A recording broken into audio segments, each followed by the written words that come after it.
तर आपल्या महाराष्ट्रामध्ये परभणी जिल्ह्यामधील काही भागांमध्ये काल रात्री वादळ वाऱ्यासह रिमझिम पावसाने हजेरी लावली आणि या वाऱ्यामुळे काही भागातील वृक्ष उन्मळून पडले।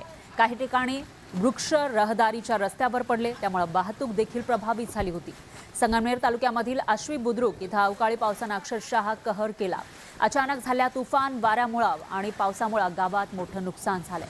काही झाडं वाहनांवर पडली, त्यामुळे वाहनांचं सुद्धा नुकसान झालं। तर तिकडे निफाडच्या पूर्व भागालाही अवकाळी पावसाचा तडाखा बसलेला आहे। शिरवाडे, बाकत, देवगाव, काळद, मानोरी यासह इतर गावांना वादळी वारा आणि विजांचा कडकडाट करत जोरदार पावसाने अक्षरशः झोडपून काढलं। पावसामुळे कांदा, भाजीपाला याचंही नुकसान झालेलं आहे आणि जनावरांसाठी साठवून ठेवलेला चाराही भिजून खराब झाला। त्यामुळे शेतकरी आणि पशुधन पालकांची चिंता वाढली आहे।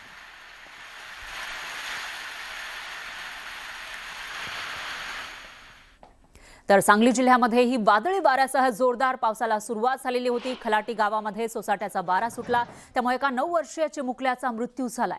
सोसाट्याच्या वाऱ्यामुळे पाळण्यातील बाळ फेकला गेल्याने त्याचा दुर्दैवी मृत्यू झाला। तर जत आणि मिरज तालुक्यामध्ये वादळी वाऱ्यामुळे 150 पेक्षा जास्त घरांचं नुकसान झालंय आणि 2 जण जखमी झालेत। तर अनेक ठिकाणी जनजीवन विस्कळीत झाल्याचं दिसून आलं।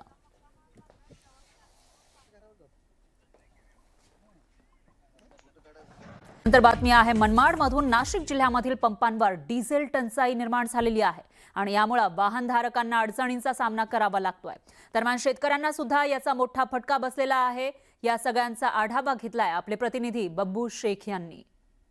गेल्या काही दिवसापासून मनमाड शहर परिसरासह नाशिक जिल्ह्यातील काही पेट्रोल पंपावर डिझेलची टंचाई पुन्हा निर्माण झालेली आहे। मी आता उभा आहे मनमाड शहरातील चौफुलीवर एका पेट्रोल पंपावर। आपण बघू शकतो या पंपावर सगळं डिझेल मिळत नसल्यामुळे इथे वाहनधारकांची मोठी रांग लागलेली आहे। विशेषतः शेतकरी वर्ग आहे जे ट्रॅक्टर घेऊन इथे आलेले आहे, कारण आता बाजार समित्या सुरू आहे आणि कांद्याचे मोठ्या प्रमाणात आवक सुरू आलेले, मात्र डिझेल मिळत नसल्यामुळे शेतकऱ्यांचे आणि ट्रॅक्टर धारकांचे मोठ्या प्रमाणात हाल होत आहे।